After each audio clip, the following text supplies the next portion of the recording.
¿Sí me escuchan ahí? Sí, adelante. Nada más ponla en forma de presentación. Se ve como de moderador. Muy bien, entonces vamos a hablar el día de hoy de hepatitis alcohólica.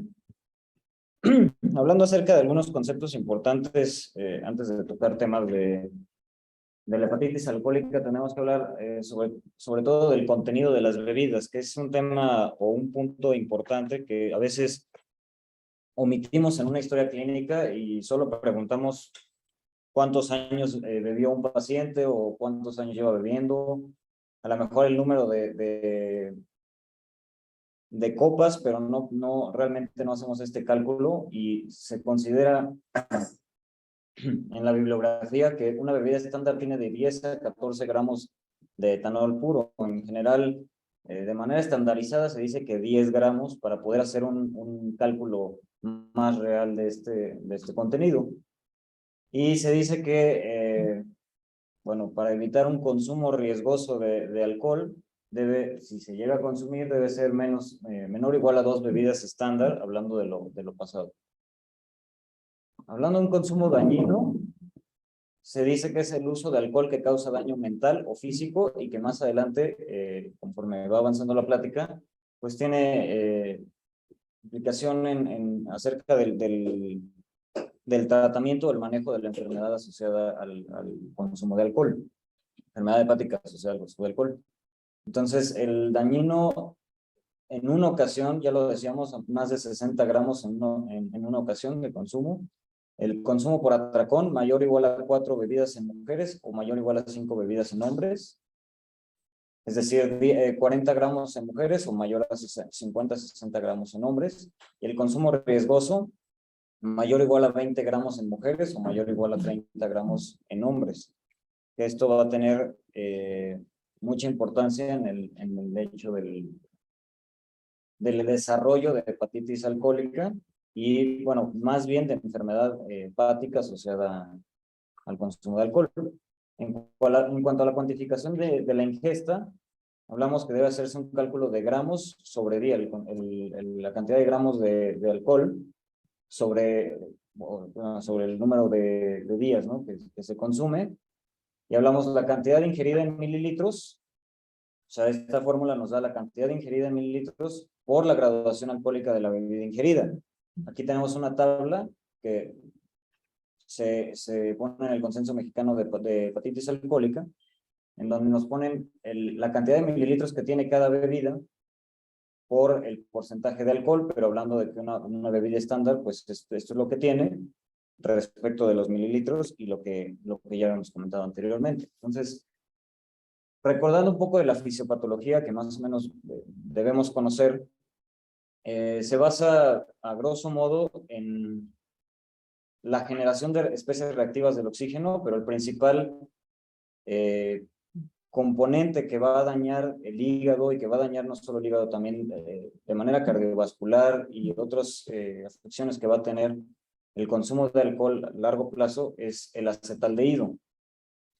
El acetaldehído, a través de la alcohol deshidrogenasa, bueno, y los citocromos a nivel hepático, forman o degradan el alcohol en acetaldehído. El acetaldehído, a su vez, a través del acetaldehído deshidrogenasa, se transforma en acetato, y estos dos van a ser, principalmente el acetaldehído, van a ser la lesión del hígado, y el acetato va a actuar como carcinogénico a través también de la generación de especies reactivas del oxígeno, de la inflamación sistémica, perdón, y la alteración cardiovascular que más adelante, bueno, van presentando los pacientes y que aumentan el riesgo de mortalidad. Entonces, se dice que hay una mayor mortalidad por cirrosis, o tiene mayor riesgo de mortalidad por cirrosis hepática, cuando se consume mayor o igual a 12 a 24 gramos de etanol al día en mujeres y hombres.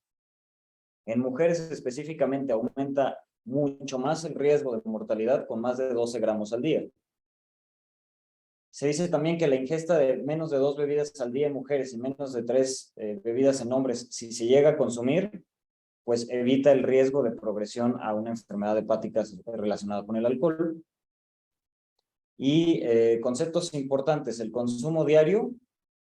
Aquí hay algunas discrepancias en la bibliografía respecto a estos conceptos, porque hay autores que mencionan que el consumo diario aumenta más el riesgo de cirrosis. Sin embargo, en otros estudios, en otros metaanálisis, se ha encontrado que los atracones aumentan más el riesgo de cirrosis independientemente del promedio de consumo. No sé si, doctora, nos pudiera ayudar con esto, porque pues no hay como tal un consenso que diga que el consumo diario versus los atracones tengan más riesgo de progresar a cirrosis.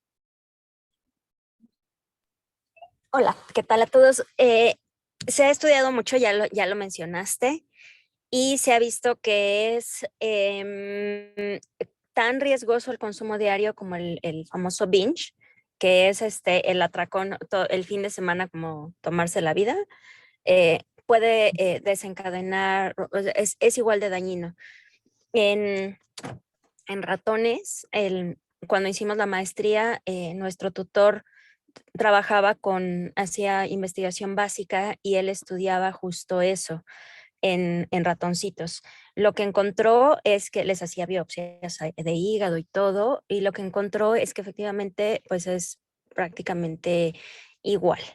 Y que en algunos casos lo que él estaba probando era este famoso concepto de la hepatoprotección, y estaba probando la sustancia de una planta. No se ha publicado ese estudio, más bien fueron los resultados preliminares, pero lo que él veía era eso. Pues muchas gracias, doctora. Continuando con el consumo del alcohol para llegar a la enfermedad hepática, perdón, asociada al consumo de alcohol, se dice que un consumo ligero puede tener, o sea, a pesar de que un consumo ligero puede tener pues beneficio a nivel cardiovascular o en disminución de la enfermedad arterial coronaria, el consumo alto también tiene riesgo de cardiomiopatía, hipertensión, arritmias e incluso el aumento significativo del riesgo de AVC hemorrágico. También el riesgo carcinogénico, a partir de menos de 10 gramos ya se empieza a considerar como, bueno, menos de 10 gramos por una unidad al día, ya se considera como riesgo para generar o riesgo carcinogénico propio del alcohol. El menor riesgo de enfermedad hepática se ve evidentemente con la abstinencia, ¿no? Entonces, se ha mencionado mucho en todas las guías internacionales y nacionales acerca del screening o la evaluación de los pacientes con enfermedad hepática asociada o relacionada con el consumo de alcohol. ¿Y en qué pacientes vamos a hacer este screening? Principalmente en los pacientes que, bueno, lo mencionan ahí, en los pacientes que estén en clínicas de rehabilitación, en los que estén en este proceso de lograr la abstinencia de alcohol, y en aquellos que tienen signos clínicos sugestivos de consumo dañino o cirrosis hepática asociada al consumo de alcohol. La hipertrofia parotídea es uno de los puntos o de los signos clínicos importantes en estos pacientes, el desgaste muscular, la desnutrición, la contractura de Dupuytren, la ginecomastia dolorosa y las telangiectasias. Son signos clínicos que nos orientarían a hacer un screening en estos pacientes. Entonces, se han desarrollado escalas o métodos de evaluación clínicos y de laboratorio. Este es uno de ellos, el Southampton Traffic Light, que es una calculadora que a través de parámetros que no están disponibles, este es el punto, bueno, se usa mucho en Europa, sin embargo, aquí en nuestra población pues no es tan accesible esta calculadora porque no tenemos algunos de los parámetros de laboratorio moleculares que se utilizan para estudiar o para tener este riesgo de la progresión de la enfermedad. Sin embargo, pues estas gráficas demuestran, o sea, bueno, lo que quise aquí demostrar es el riesgo o la supervivencia que tienen los pacientes al aplicarles escalas de screening como es esta, ¿no? La Southampton, y que, bueno, está representada a través de ¿cómo se llaman estos? Semáforo. La posguardia. De un semáforo para evaluar el riesgo de progresión que tienen enfermedad hepática asociada al consumo de alcohol. Otro de los métodos de evaluación o de screening puede ser la medición no invasiva de la fibrosis hepática. Y este es un método que se utiliza actualmente y que todavía no está tan disponible en nuestra población como es el FibroScan o la elastografía de transición, que permite evaluar el grado de fibrosis en la enfermedad hepática relacionada con el consumo de alcohol y permite a su vez la intervención de grupos multidisciplinarios para el tratamiento y el manejo de estos pacientes, previniendo una progresión hacia cirrosis, hacia hepatitis alcohólica y evidentemente hacia hepatocarcinoma, bueno, carcinoma hepatocelular. Entonces, más o menos esto es como da los resultados un FibroScan, no se han dicho alguno. Otro punto importante a mencionar es el trastorno por consumo de alcohol, que se menciona en todas las guías y que es muy importante evaluarlo. A veces lo descartamos en la historia clínica y en la evaluación del paciente con cirrosis, pero descartan ya este término llamado alcoholismo porque finalmente se menciona que estigmatiza a los pacientes y cambia este nombre por trastorno o por consumo de alcohol, que se define como un patrón de consumo de alcohol problemático, ya lo mencionábamos, con alteraciones mentales o con daño mental y físico, con niveles de severidad. Para poder cumplir con este trastorno por consumo de alcohol es mayor o igual a 2 de los criterios, de los 11 criterios para diagnóstico. Estos 11 criterios nos clasifican al paciente de acuerdo a la severidad y esto es de acuerdo al puntaje que obtengan o a los puntos que vayan obteniendo. Es decir, leve de 2 a 3 criterios, moderado de 4 a 5 criterios y grave mayor o igual a 6 criterios. Y esto evidentemente va a impactar en el tratamiento y el manejo del paciente. No se alcanza a ver muy bien aquí en la proyección, pero en la pantalla al parecer sí. Los 11 criterios.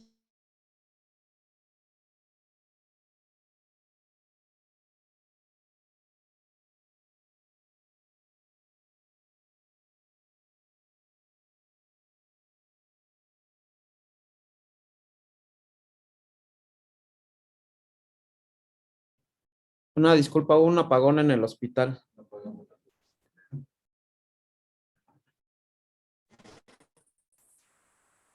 Sí, no hay problema.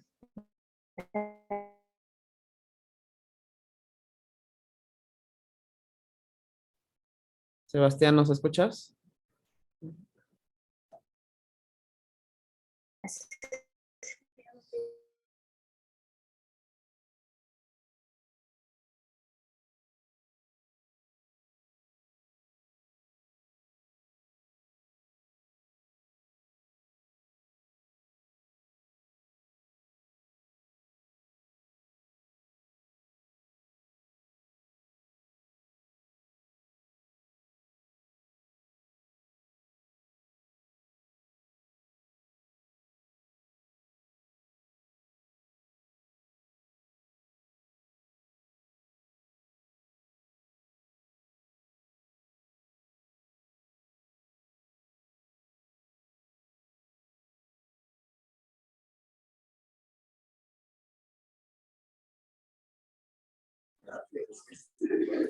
Se desconectó el internet, pero ahí estamos otra vez en eso. Es que hubo un apagón.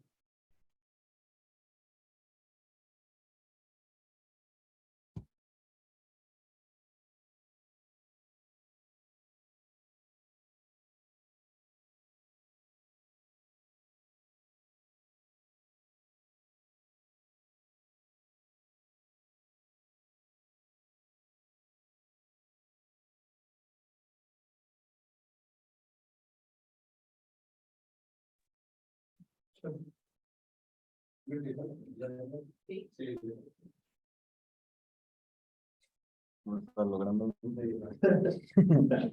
Bueno, entonces, continuando con la presentación,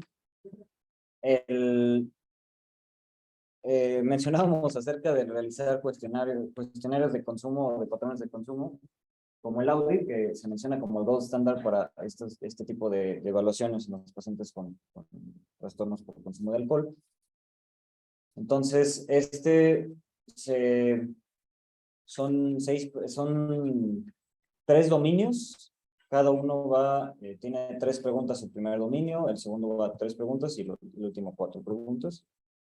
Entonces, con este cuestionario nos da 3 patrones de los pacientes con trastorno por consumo, que es el consumo de 1 a 3 puntos, la dependencia de 4 a 6 puntos y los problemas relacionados con alcohol a partir de 7 a 10 puntos. Esto es más o menos cómo se formulan o cómo están divididas por temas las preguntas. Y bueno, respecto a la frecuencia del consumo, las pérdidas o las alteraciones que hemos tenido en la vida diaria de acuerdo al consumo de alcohol.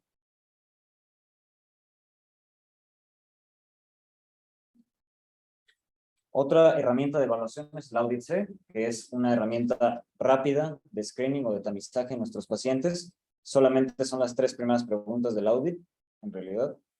Y nos da o sea, al tener una positividad de estas, pues ya tenemos la evaluación del paciente y no tenemos que hacer todo el audit completo.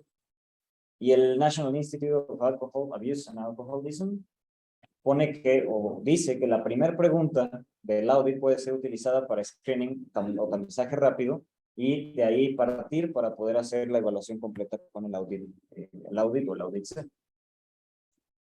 En cuanto al consumo de alcohol y enfermedades psiquiátricas, es muy prevalente encontrar enfermedades psiquiátricas, sobre todo trastornos de ansiedad, los trastornos afectivos y la esquizofrenia. Dentro de los trastornos de ansiedad y trastornos afectivos, se dice que algunos de estos pueden ser independientes, pueden ser concurrentes. ¿Qué quiere decir esto? Que los independientes se tienen que tratar o se tienen que mandar al especialista para tratarlos, y los concurrentes deben mejorar al iniciar el tratamiento o al suspender el consumo del alcohol. También se debe descartar porque tienen alta concomitancia con el abuso de otras sustancias, principalmente el cigarro, y que esto nos lleva al riesgo aumentado todavía más de enfermedades cardiovasculares y cáncer, principalmente el carcinoma hepatocelular. Un apartado muy importante en los pacientes con trastornos por consumo de alcohol es el síndrome de supresión etílica, que se presenta posterior al cese súbito o la disminución del consumo súbito de la sustancia, en este caso el alcohol, y se presenta dentro de las 6 a 24 horas después del último consumo, y puede progresar a formas severas, en las que se presenta con delirium tremens, convulsiones, coma, paro cardíaco, incluso muerte. En cuanto a los síntomas de abstinencia, en los cuadros comunes, pues son principalmente taquicardia, hipertensión, dolor de cabeza, náuseas, ansiedad, sudores, pérdida del apetito. Y hay un puntaje que nos clasifica la severidad de los pacientes con síndrome de supresión etílica, y con esto va también a determinarse el manejo que van a tener estos pacientes. El puntaje es el SIGWA y nos clasifica en leve, menor o igual a 8 puntos, moderada de 9 a 15 puntos y severa mayor o igual a 16 puntos. El tratamiento principal o el manejo inicial de la supresión etílica son las benzodiazepinas. Se dice que las benzodiazepinas de acción intermedia corta nos proporcionan alta seguridad en los pacientes ancianos, en los pacientes mayores de edad y en los pacientes hepatópatas, principalmente el lorazepam y el oxazepam, hablando de nuestros pacientes. En este caso de la clase, pues bueno, principalmente usaremos el lorazepam, ya que el oxazepam no lo tenemos disponible aquí en el país. Y las benzodiazepinas de larga acción, el diazepam, el clonazepam, son bueno, nos dan o nos brindan mayor protección en cuanto a las convulsiones y el delirio, pero tienen evidentemente menor menor seguridad en los pacientes que ya comentábamos, y bueno, en los pacientes hepatópatas no se recomienda dar este tipo de benzodiazepinas. Otros dos medicamentos, hay muchos medicamentos que se han estudiado y que incluso algunos están aprobados para ciertos tipos de pacientes con enfermedad hepática relacionada con el consumo de alcohol, pero los más aceptados son el topiramato y el baclofeno. El topiramato, que bueno, ya lo conocemos, es un fármaco anticonvulsivo, se usa principalmente para la reducción del consumo alto de alcohol o altas cantidades de alcohol, y el baclofeno aumenta la tasa de abstinencia y previene la recaída. Es el único probado en pacientes con enfermedad hepática relacionada con el consumo de alcohol, y se da en una dosis de 80 miligramos al día para el trastorno del consumo de alcohol, que se ha visto que mantiene muy bien la abstinencia. Continuando con la enfermedad hepática relacionada con el alcohol, bueno, la sospecha la tenemos que tener en los pacientes que tienen un consumo riesgoso, ya lo mencionábamos. No sé si alguien quiere recordar cuáles son las dosis de alcohol o la cantidad de alcohol que tenemos que ingerir para considerar un consumo riesgoso. 20 gramos en mujeres y 30 en hombres. Mayor o igual a 20 gramos en mujeres o más de 30 gramos. En hombres, tenemos que sospecharlo o buscar anormalidades sugestivas de lesión hepática, y ya las mencionábamos, clínicamente hay algunas y bioquímicamente hay otras. Buscar manifestaciones o intencionadamente manifestaciones extrahepáticas de enfermedad hepática relacionada con el consumo de alcohol, principalmente neuropatía periférica, que haya pancreatitis, miocardiopatía. Y buscar principalmente 4 parámetros bioquímicos que son importantes y que nos van a dar la pauta de el origen de la enfermedad hepática en un paciente que pues no conocemos su consumo de alcohol. Es el volumen corpuscular medio, aunque recordar que este tiene alta relación con el consumo de alcohol. Los pacientes llegan a hacer un aumento del tamaño de los eritrocitos, no es específico para el consumo de alcohol. Hay otras entidades que nos pueden presentar este tipo de alteraciones en el volumen corpuscular medio. Otro es la relación AST-ALT, pero de igual modo, aunque tiene alta especificidad para los pacientes con consumo consumo de alcohol, perdón, no es específico tampoco porque hay otras entidades que también nos pueden aumentar esta relación, aunque sí es muy característica esta elevación de la relación. El IMC y el género, principalmente en hombres, aunque es más probable o es más alta la probabilidad de presentarse en mujeres, la enfermedad hepática relacionada con el consumo de alcohol se presenta más en hombres porque ingieren más alcohol. Hay que descartar también todo el resto de posibles causas que generen el daño hepático, principalmente un panel viral, hepatitis B, hepatitis C, marcadores autoinmunes, transferrina y saturación de transferrina, la alfa-1 antitripsina y la ceruloplasmina en algunos casos en los que consideremos otras entidades que nos puedan causar estas alteraciones. Y evidentemente en pacientes que lo consideremos necesario descartar varices esofágicas de acuerdo con los criterios de Babeno 7 que ya hemos mencionado en clases previas. Si tiene una cuenta plaquetaria mayor a 150,000 y una dureza hepática o una rigidez hepática menor a 20 kilopascales, pues bueno, ya considerar el hecho de los estudios o la búsqueda de varices esofágicas. ¿En qué casos podemos utilizar una biopsia hepática? Bueno, en casos donde nos quede duda diagnóstica, donde queramos excluir causas adicionales de lesión hepática, se dice que el 20% de pacientes con pruebas de funcionamiento hepáticas anormales tienen una etiología coexistente y que puede ser una alteración que podamos descartar con la biopsia. En cuanto a la biopsia, puede realizarse de manera percutánea, laparoscópica o vía transyugular. Bueno, estos son algunos ejemplos de cómo se realiza la biopsia dependiendo de los diferentes caminos. En cuanto a las lesiones elementales que vamos a encontrar en una biopsia, aquí la doctora creo que nos pudiera orientar un poco más, aunque ya en días previos hemos visto algunas de las biopsias. Lo más complicado de tener una biopsia en los pacientes y que también no es de manera rutinaria, no se recomienda de manera rutinaria realizarlo es por la sobreposición que puede tener en las lesiones con los pacientes con esteatosis no asociada a alcohol, en los pacientes con esteatosis asociada a alteraciones metabólicas. Principalmente las lesiones que podemos encontrar en estos pacientes son esteatosis macrovesicular, la balonización con lesión hepatocelular, la inflamación lobular y la fibrosis o cirrosis. Los diagnósticos principales, pues bueno, está los diagnósticos principales que podemos obtener con una biopsia son la esteatosis, la estatohepatitis alcohólica, una fibrosis o una cirrosis y un carcinoma hepatocelular en casos avanzados o no tan avanzados. El 90% de bebedores llegan a tener esteatosis hepatocelular, casi el 90% de bebedores. Y las células balonizadas con, bueno, lo que vamos a encontrar, pero no es específico de la hepatitis alcohólica, son células balonizadas con grandes cuerpos de malolipemia.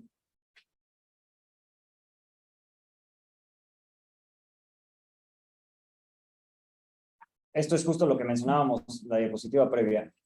¿Cómo se podría diferenciar las lesiones de una hepatitis alcohólica o de una enfermedad asociada al consumo de alcohol contra una esteatohepatitis no asociada a, asociada a trastornos metabólicos o alteraciones metabólicas? Y bueno, se dice que histológicamente tienen cierta sobreposición y pues llega a ser difícil la diferenciación de estos patrones. Sin embargo, algunos puntos clave que se mencionan en la bibliografía es que hay mayor severidad de la fibrosis en la enfermedad hepática asociada al consumo de alcohol. El 10% de las biopsias no confirman la sospecha diagnóstica, ya sea por NASH o por hepatitis alcohólica.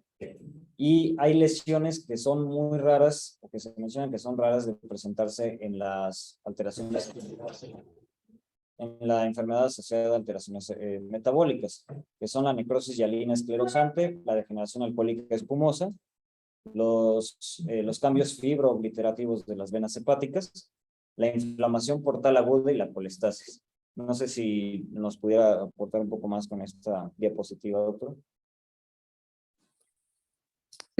Creo que lo dijiste bastante bien en cuanto a la descripción de las biopsias. Hay ocasiones en las que nosotros creemos que con biopsiar a un paciente vamos a tener la diferencia, pero en particular cuando hay daño tanto por alcohol como por hígado graso asociado a disfunción metabólica, pudiera haber una confusión y no podamos definir, porque hay algunos cambios, sobre todo la esteatosis, que se presenta en ambas patologías. Entonces, de hecho, en algunos, sobre todo en daño, hablando de daño dual, un doctor Bataller incluso sugiere que para poder definir que no hay un componente de consumo de alcohol, incluso se sugiere determinar metabolitos del alcohol, ya sea, pues sobre todo se hace en orina. ¿Sí? Entonces, es complicado a veces. Sí, el interrogatorio, muchos pacientes mienten con respecto a su consumo real de alcohol y eso en ocasiones pues puede llevar a que vayamos hacia otro abordaje diagnóstico. Sin embargo, cuando somos un poquito más incisivos en el interrogatorio y dependiendo también a quién interroguemos de la familia, el paciente generalmente va a mentir, pero a veces vale la pena interrogar o a la esposa o algún otro familiar cercano, que es cuando ya podemos determinar de manera más real el consumo de alcohol. Muchas gracias, doctor. Bueno, hay algunos marcadores que nos pueden orientar, marcadores no invasivos de fibrosis, y se dice que los marcadores serológicos, tanto como el fibrotest, el APRI, el FIB4 o el índice de Forms, no evidencian una diferencia significativa para predicción de fibrosis y cirrosis avanzada contra una elastografía de transición o estudios, bueno, más avanzados para diagnosticar fibrosis. Por tal, no es de manera rutinaria hacer una elastografía de transición, menos que nuestra población pues no está tan disponible, y mucho menos una biopsia. Ahora, ¿qué hay de la imagen hepática para el diagnóstico, para hacer una evaluación de la enfermedad hepática asociada al consumo de alcohol? Los tres métodos, el ultrasonido, la tomografía y la resonancia magnética, nos sirven para excluir otras causas de enfermedad hepática crónica. Sin embargo, se menciona en toda la bibliografía que el ultrasonido es el que tiene menor sensibilidad y especificidad con la esteatosis, o sea, con diagnóstico de esteatosis, y aún más con la esteatosis que se encuentra entre parámetros entre 20 y 30% de esteatosis hepática, es mucho más difícil encontrar o diagnosticar esteatosis. Y se dice que la resonancia magnética y la resonancia con espectroscopía es la que mayor sensibilidad tiene o mayor visualización podemos tener de la esteatosis, incluso con un 5 o 10% de esteatosis en el hígado podemos encontrar mejor y predecir la fibrosis. En cuanto a los marcadores indirectos de consumo, que son los laboratorios que generalmente tomamos en una hospitalización en los pacientes ambulatorios, pues son la GGT, la AST, la LT, el volumen corpuscular medio, que estos nos acercan al diagnóstico o nos orientan a la posibilidad diagnóstica de nuestro paciente. Sin embargo, lo más específico que podemos tener es la AST, que ya lo mencionaba anteriormente. Se menciona que un promedio de especificidad de este valor o de este parámetro es un 80%.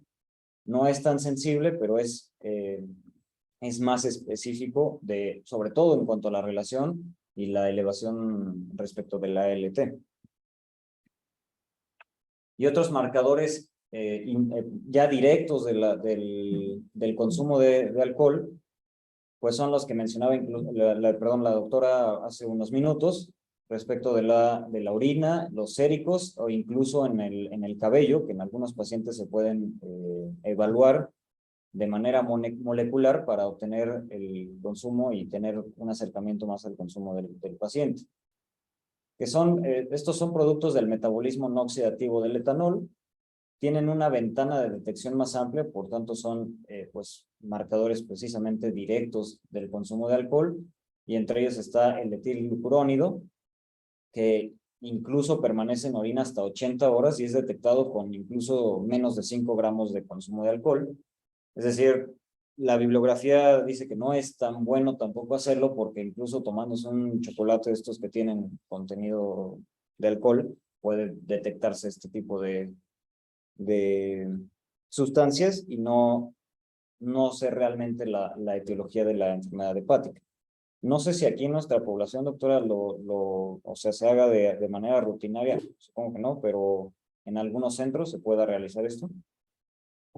No, aquí en México no se hace.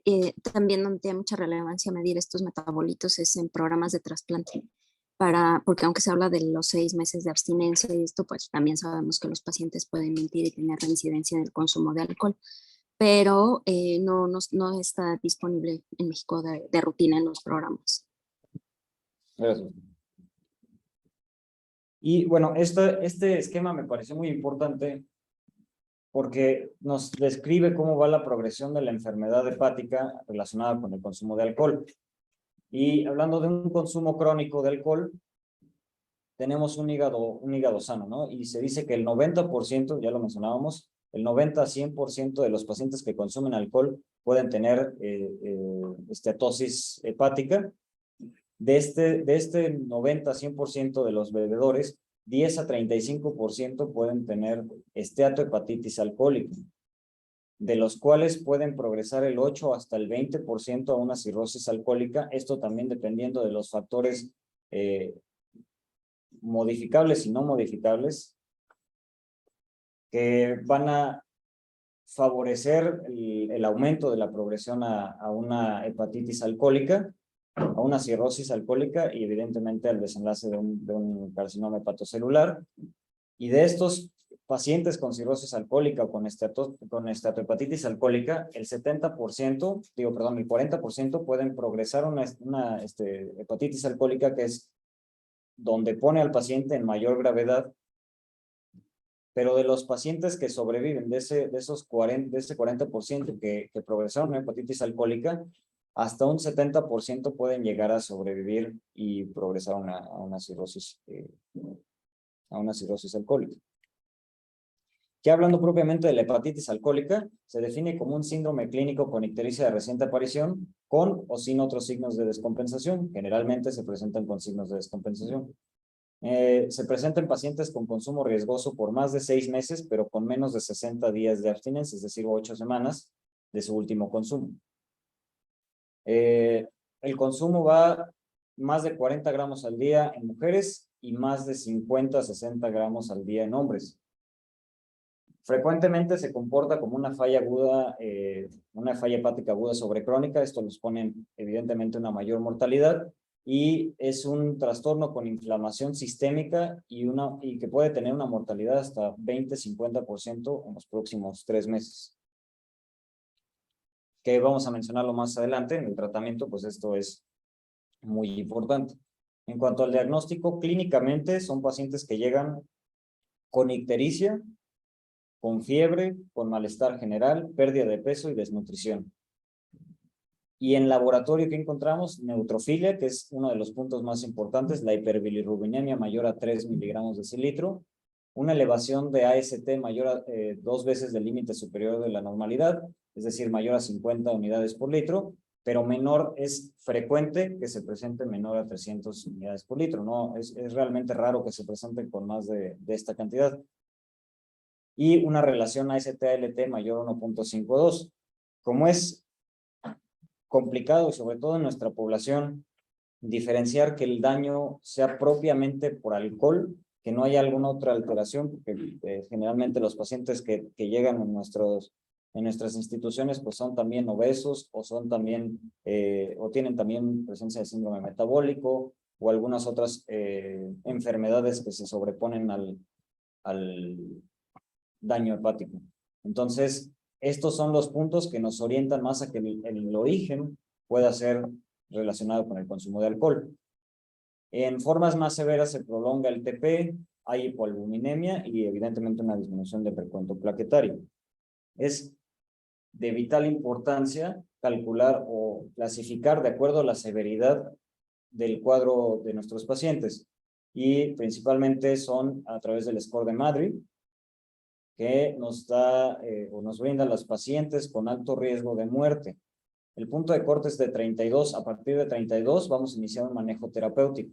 Esto, o sea, 32 nos habla de hepatitis alcohólica grave y un paciente que tiene un Madrid menor a 32, se habla que tiene incluso un menos de 10% de mortalidad a un mes. Es decir, que sí impacta en el cuadro del paciente o en el pronóstico del paciente. Otros scores pronósticos para los pacientes con hepatitis alcohólica es el MELD, que a partir de 20 puntos o 21 puntos también nos habla de la severidad del paciente. El score de hepatitis alcohólica de Glasgow y el AVIC, que bueno, tiene estos 4 parámetros. Y vamos a hablar un poco del Glasgow, que evalúa edad, bilirrubina, urea, TP y leucocitos. Y nos habla de los pacientes con mayor riesgo de muerte si no les iniciamos tratamiento. ¿Cómo? El rango de puntaje va de 5 a 12 y en los pacientes que tienen un Madrid mayor a 32 y un Glasgow mayor a 9, que tienen, o se dice que tienen un pobre pronóstico, ha superado o supera la supervivencia a 84 días con el inicio del tratamiento con esteroides.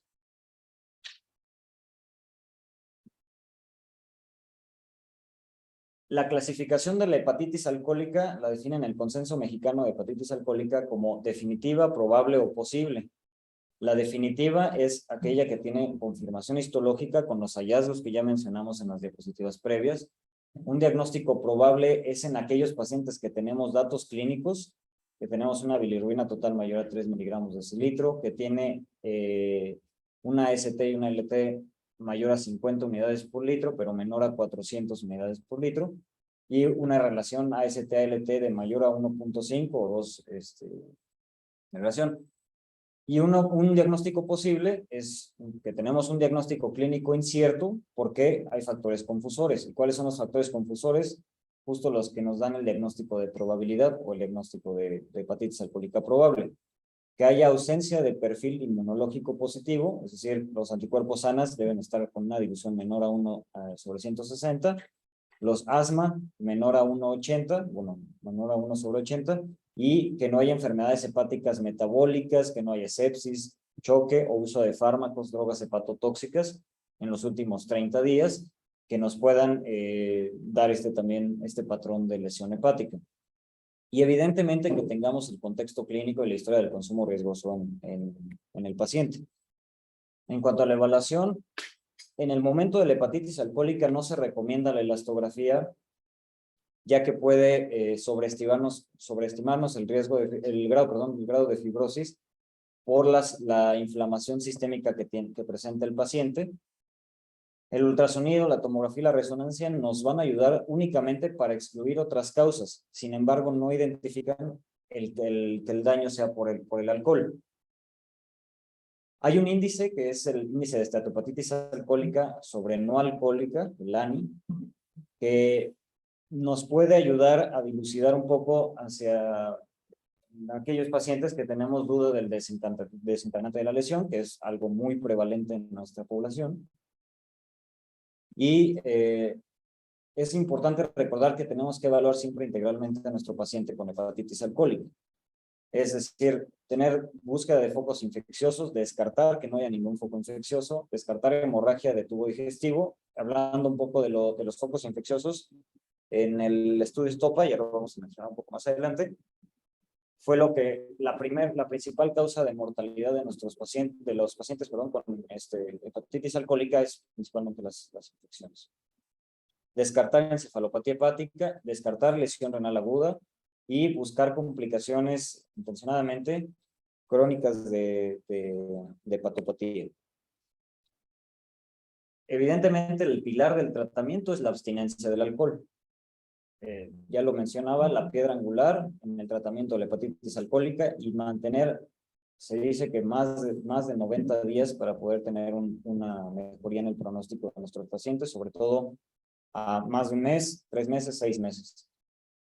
Otro punto muy importante es el apoyo nutricional de acuerdo con las guías ESPEN, que mencionan que disminuye el riesgo de de encefalopatía hepática y de infecciones, y evidentemente mejora el pronóstico de nuestros pacientes, con una ingesta calórica entre 35 y 40 kilocalorías por kilo por día, y una ingesta de proteínas de 1.2 a 1.5 gramos kilogramo día. En los pacientes que no pueden mantener una alimentación bioral de manera adecuada, se dice que es altamente recomendable alimentación por sonda. Sin embargo, no se recomienda la nutrición parenteral por el riesgo aumentado de infecciones que esta genera.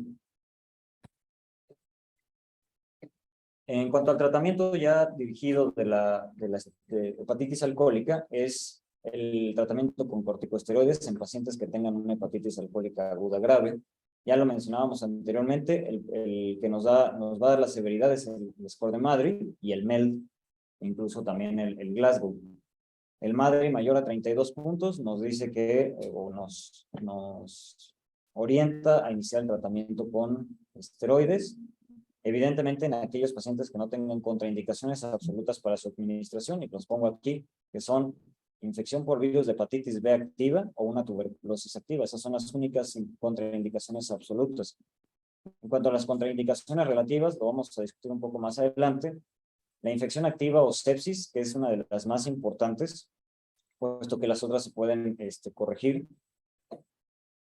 Y sabemos el riesgo que le conferimos al paciente de iniciar un tratamiento con esteroide y provocarle una infección. Sin embargo, el tratamiento con esteroides en la hepatitis alcohólica disminuye la mortalidad a corto plazo. Sin embargo, más de 28 días, en ningún estudio se ha visto que disminuya la mortalidad, es decir, a 3 a 6 meses. La dosis de esteroide es con prednisona y metilprednisolona únicamente. La prednisona va a 40 miligramos oral, en Estados Unidos la prednisolona, y metilprednisolona 32 miligramos intravenosos. Esto es por 7 días, ya vamos a hablar un poco más adelante. Otras medidas terapéuticas que se han estudiado es la N-acetilcisteína, es la única que se ha visto que puede tener un efecto en el paciente con hepatitis alcohólica, sin embargo, no está recomendado de rutina. Es una opción terapéutica y aunado al tratamiento con esteroides puede mejorar la mortalidad a los 28 días del paciente, o el pronóstico a los 28 días. Sin embargo, no va a mejorar tampoco la mortalidad o no modifica la mortalidad a 3 o 6 meses, que eso es lo que se ha buscado también en las otras terapias agregadas. Otro es la pentoxifilina, que no tiene realmente efecto en la mortalidad y que ya no se recomienda en el tratamiento de la hepatitis alcohólica. Se han estudiado también los biológicos anti-TNF, que no son recomendados por el riesgo aumentado de infecciones graves y mortales.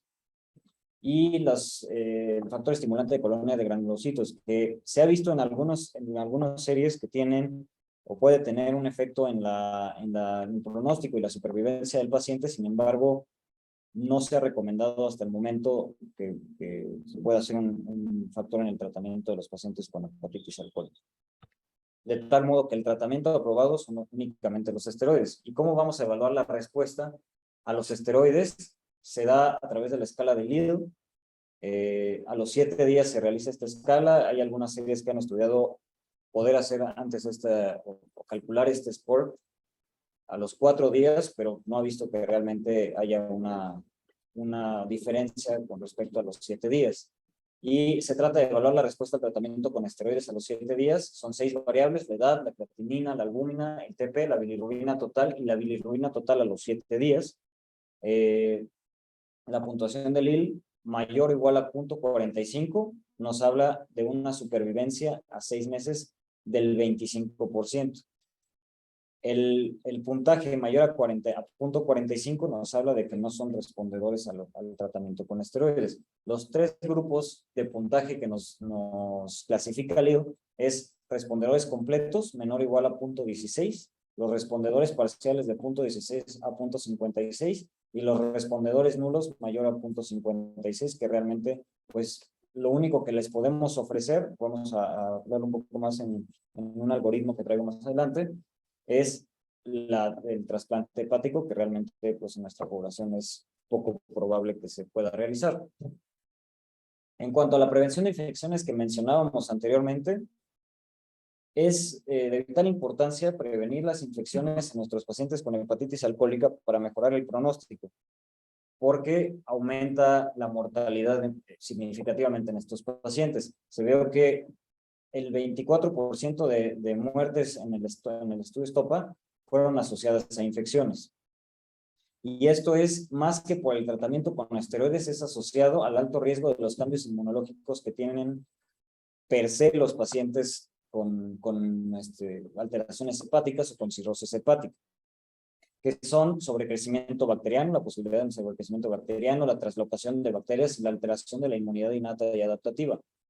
De igual modo, en el estudio STOPA, hubo una disminución de la mortalidad a 90 días en los pacientes que continuaban el tratamiento antibiótico con el esteroide a la par. Y en los pacientes que se suspendía el tratamiento antibiótico antes de iniciar el esteroide, se morían más. Entonces, esto nos dice que es mejor darle el tratamiento antibiótico, aunque continuemos, el tratamiento esteroide, aunque continuemos el tratamiento antibiótico, a no darle el tratamiento con esteroides, a menos que tenga contraindicaciones absolutas como las que ya mencionamos. Y este algoritmo realmente me parece muy interesante porque nos divide muy bien qué es lo que vamos a hacer con un paciente con hepatitis alcohólica. Ya lo mencionábamos, el diagnóstico es clínico, con un inicio súbito de ictericia y que tengamos la historia clínica del consumo de alcohol de manera riesgosa. Si tenemos duda diagnóstica respecto a que el paciente tenga algún factor confusor, podemos hacer una biopsia, pero no está estandarizado. Hacer una evaluación sistemática del estado nutricional y general del paciente, darle una dieta con un aporte calórico de 35 a 40 kilocalorías por kilo al día, con un consumo de proteínas de ¿cuánto?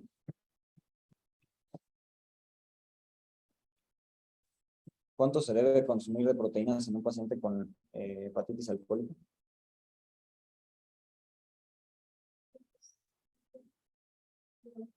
¿1.2 o 1.4? y realizar un screening o bueno, evaluar, descartar que haya procesos infecciosos agregados. Se dice que los pacientes con hepatitis alcohólica, es un punto muy importante, suplementarlos con vitamina B, porque pueden, los pacientes con hepatitis alcohólica tienen deficiencia de vitamina B y esto evidentemente va a mejorar la sintomatología del paciente. Entonces ya nos vamos a las escalas de severidad, el MADRI mayor a 32 y el Glasgow. Esta es de la guía europea, entonces lo utilizan el Glasgow y el MADRI principalmente. Entonces, en estos pacientes que son una hepatitis alcohólica grave, se usa prednisona en nuestro caso con 40 miligramos al día y ellos pueden agregar o no la N-acetilcisteína, evaluar el tratamiento o la respuesta al tratamiento a los 7 días con el score de Lille. En los pacientes que tienen un Lille menor a 0.45, continuamos el tratamiento con esteroides hasta 28 días, y en los pacientes que tienen un Lille mayor a 0.45, detenemos el tratamiento y se va a una evaluación para un trasplante hepático, que evidentemente no podemos hacer tan fácilmente en nuestra población. Y en los pacientes que tienen un MADRI menor a 32 y un Glasgow menor a 9, realmente no hay una terapia específica, solamente vigilancia, el consumo dietético y pues bueno, que no progrese a una enfermedad más grave. Y bueno, la abstenencia del alcohol. Estas son algunas de mis referencias, no las alcancé a poner abajo de las diapositivas, no disculpen. Pero no sé si hay algún comentario, doctora, o algo que nos quiera. Sí, muchas gracias. Los felicito a todos, sus clases están muy bien hechas. Y eso pues merece un reconocimiento para todos quienes han presentado clases hasta este punto. Con respecto a la frecuencia del consumo de alcohol como una causa de cirrosis, sabemos, bueno, en México sigue siendo todavía la principal causa, a diferencia de lo que es en el resto del mundo, que anteriormente era por virus de hepatitis C, que fuera la principal causa y que fuera la primera indicación de trasplante. Esto ha tenido cambios y vamos a ver más cambios en los próximos años, porque bueno, pues con la llegada o con la mayor cantidad de pacientes con hígado graso asociado a disfunción metabólica, pues esto va a cambiar. Es diferente, o quiero enfocarme a cuando tenemos un paciente que llega con sospecha de hepatitis alcohólica, y lo mencionaste, que hay ocasiones que se presenta como ACLF. Y creo que es de las principales cosas que debemos, sí, el interrogatorio, ver qué cantidad de alcohol consume, definirlo muy bien, pues para poder hacer un enfoque. Los parámetros que mencionaste son los clásicos, aunque también sabemos que pues cada paciente puede hacer lo que se le antoje, ¿no? Y en muchas ocasiones no se presenta como dicen los libros. Hacer el abordaje con los laboratorios completos, las pruebas de funcionamiento hepático, un estudio de imagen. Y aquí enfatizo lo del estudio de imagen para definir si es un paciente que de verdad tiene solamente un cuadro agudo o si ya estamos viendo una CLF, si ya previamente tenía cambios o tiene cambios crónicos en el estudio de imagen, aunque no se hubiera diagnosticado o no se conociera con cirrosis hepática. ¿Por qué? Porque eso también nos va a dar otras consideraciones. En la hepatitis alcohólica, ya dijimos, laboratorios, el ultrasonido en agudo, esto es en agudo. Y de lo más importante de inicio también es descartar que no tenga alguna infección activa. ¿Por qué? Porque de acuerdo al MADRI vamos a definir quiénes se van a beneficiar del esteroide, que esto hasta el momento es lo único que se ha visto que realmente funcione. Iniciamos el esteroide, aplicamos el algoritmo que pusiste y acerca de hacer el score de Lille a los 7 días. Hay quienes dicen que desde los 5 días ya podemos saber qué es lo que va a pasar, pero bueno, lo ideal es esperar los 7 días y si no hay respuesta, está indicado suspender el esteroide porque pues se ha relacionado con mayores complicaciones, porque finalmente pues sí son dosis altas. Hay mucho estigma efectivamente con respecto a los pacientes que consumen alcohol. Y esto es una discusión mundial. En Francia ya se está trasplantando a los pacientes con hepatitis alcohólica y esto pues sí tiene mucho que ver con que tienen una mayor donación, con que tienen una mayor disponibilidad de donación de hígados y que bueno, pues programas que están activos y que están funcionando desde hace mucho tiempo, bueno, pues ya se pueden dar ese, pues yo diría ese lujo, ¿no? De explorar otras causas como es esta que resulta polémica, trasplantar a pacientes con hepatitis alcohólica, pero el mensaje que yo quiero dejarles es que debemos estar, no catalogar de inicio y tratar de no estigmatizar tanto a estos pacientes, porque finalmente, o sea, siempre pensamos que es un consumo voluntario y que finalmente es como, es un daño, ¿no? Que es voluntario del paciente hacia su cuerpo. Sin embargo, pues hay mucha discusión, hay muchas rutas con respecto a los patrones del consumo de alcohol y no es lo mismo el que consume alcohol diario o el que tiene un consumo ocasional, aunque sea durante más tiempo. Entonces, a lo que voy es que tratemos de no estigmatizar tanto a estos pacientes, porque también eso nos lleva a la otra discusión de que entonces debería de ser algo o podría ocurrir algo similar con los pacientes que tienen MAFLD y tampoco está adecuado estigmatizarlos. ¿Qué otra cosa les iba a decir? No sé si alguien tenga algún comentario, pero yo creo que este algoritmo para hepatitis alcohólica, que es en agudo, es muy esquemático de lo que debemos ir haciendo con estos pacientes. En crónica, sí, lo más importante va a ser la suspensión del consumo de alcohol. No contamos con programas bien establecidos para evitar o para apoyar a estos pacientes para que dejen de consumir alcohol. Nosotros llegan a la consulta y les decimos, no, mire, ya no tome alcohol, pero en realidad no hay una infraestructura para poder apoyar de manera más integral a estos pacientes y favorecer que de verdad tengan una abstinencia pues sostenida, ¿no? Entonces, es, es complicado.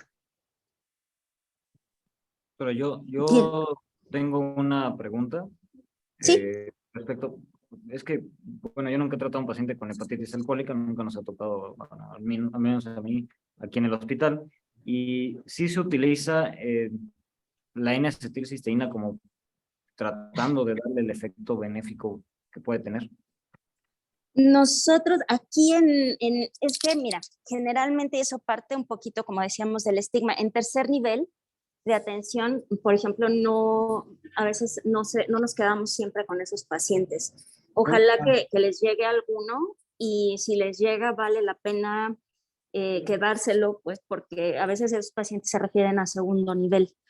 Pero aquí acá no lo hemos hecho porque según yo no lo tenemos también en el cuadro básico, pero en nutrición sí lo hacen de inicio. Sí se les agrega N-acetilcisteína, tú ya nos mostraste qué es lo que hay acerca de esto, sí hay una recomendación, no tan fuerte como para el esteroide, pero sí se podría hacer.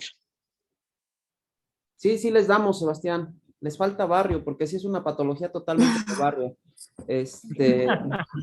Y Exacto, no, y ojalá que cuando llegue, no, bueno, no tengo duda, seguro si un día les llega admisión a alguno, ese paciente seguro se lo van a quedar y está bien porque es algo muy frecuente, como dice el doctor Montiel.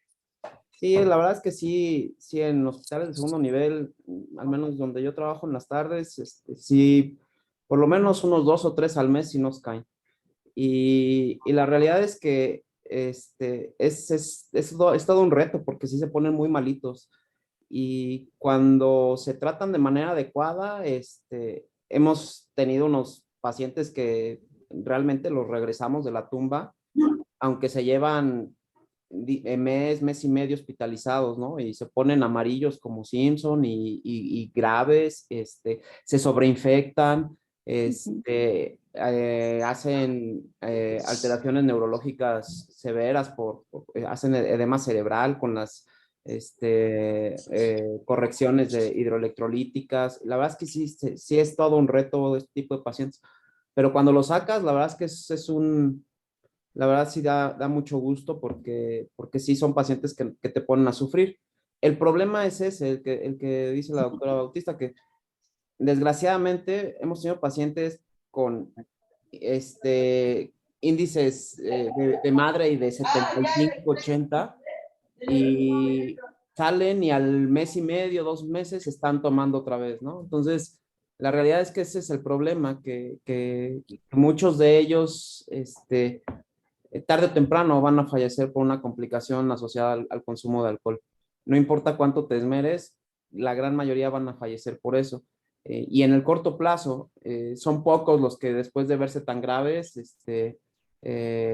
recapacitan. Y por eso es importante que estos pacientes sean valorados por el servicio de psiquiatría y especialmente idealmente por una clínica de adicciones que te prevengan las recaídas, ¿no? Y la acetilcisteína sí la usábamos, cuando yo era residente les poníamos acetilcisteína, cuando teníamos disponible, en esa época todavía teníamos disponible las ampolletas de acetilcisteína, y las usábamos y les iba bien, y lo combinábamos con esteroide y a veces con pentoxifilina, que era lo que teníamos, ¿no? En casos muy, muy severos. La realidad es que los casos leves en ocasiones no requieren bueno, no en ocasiones, no requieren esteroide ni ninguna otra cosa, solamente manejo de soporte. Y pues nada más es mi comentario, pero sí es una patología 100% de barrio porque los fresas de tercer nivel no la quieren. Bueno, sí nos quedamos a veces con algunos, pues para que nuestros residentes lo aprendan muy bien a manejar. Y no debería ser así, o sea, deberíamos de ver más, pero pues en general no está diseñado así nuestro sistema de salud. Y tiene mucho que ver con esto del estigma, que es todo un tema. Doctora.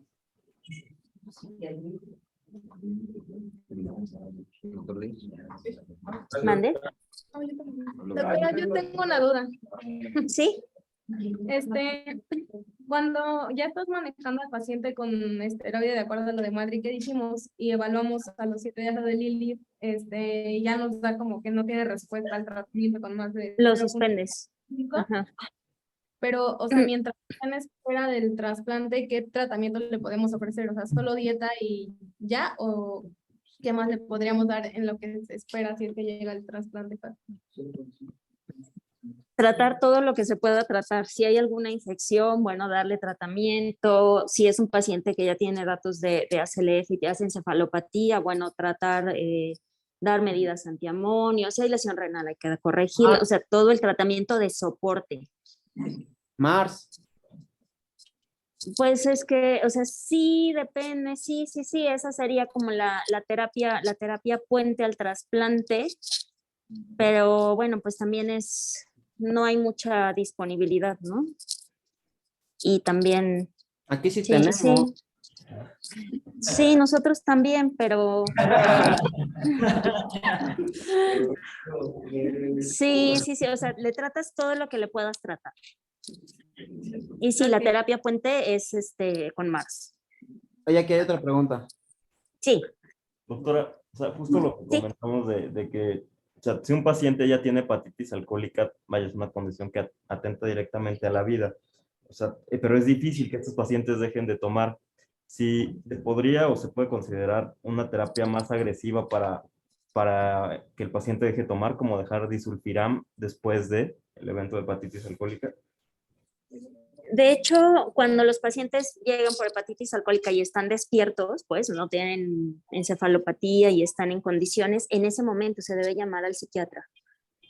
Y sobre todo porque, bueno, y hay que estar alertas, a veces nos confundimos, los que ya tienen datos de hepatopatía crónica puede ser que hagan algunas alteraciones que pensamos que son encefalopatía y bueno, en realidad puede ser abstinencia cuando son sutiles, ¿no? La agitación y esto.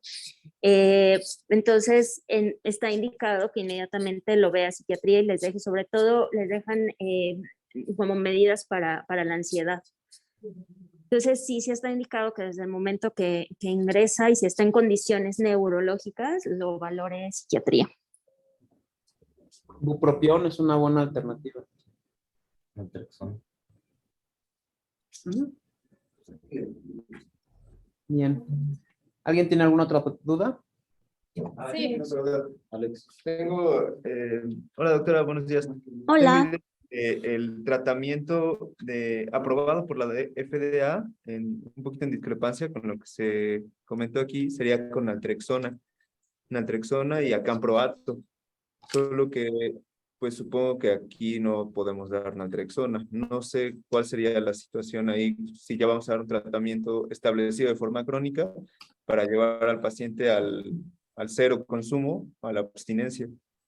Pero es que no están aprobados en falla hepática. Sí, y también se ha probado con metadona. Y en México tenemos naltrexona. Sinceramente, te puedo decir, no tengo experiencia en decir si funcione o no, como en vida real, pues, están bien descritos estos tratamientos. Generalmente el manejo ya de la adicción como tal, nos apoyamos con el psiquiatra. Ok, gracias doctora.